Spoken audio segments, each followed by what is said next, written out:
Today, I made these beautiful baked beans, and one of my favorite things is to preserve them in a pressure canner. So I'm going to go through that with you today. So I've just run hot water inside the jars and over the lids just to sterilize everything, put my beans in the jars, and now they're going to be ready to go into the canner.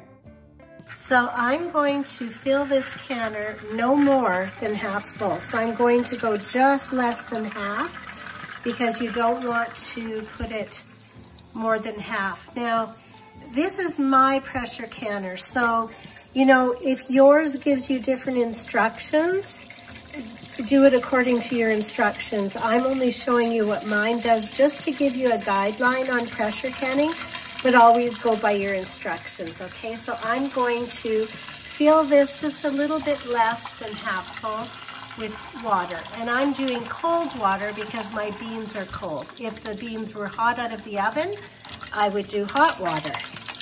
I've lined up my arrow from here. It's lined up to the lid arrow here. You just snap it into place. You just move this and make sure it's snapped into place. And I'm going to put it on high to wait for this little tab to come up. That means there's lots of steam in the pressure canner. So once this little thing is up, this little guy here, that shows that you've got enough heat going on there. And you're going to take your weight, put it on there. Watch your fingers because it's really hot. So now I'm going to watch this pressure gauge. Because I have meat in my baked beans, I'm going to be doing this at 11 parts per million for 90 minutes. If I didn't have meat, if they were vegetarian beans, I would do 15 parts per million for 35 minutes. But because I have meat in these beans, I'm going to do 11 parts per million for 90 minutes, okay? So keep an eye on your stove. I always stay in the kitchen, and I keep an eye on it because you're going to have to adjust your temperature up and down to make it stay at 11 parts per million, and I'll show you once the needle is up where we're supposed to be. So this is what your 11 parts per million looks like.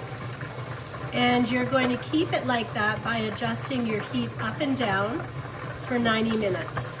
So after they're done, I usually wait about an hour before I take the lids off of the pressure canner, just to allow it to cool down. I don't want to take it off and there's a bunch of steam coming out. So I just let it quieten down for an hour after I shut it off.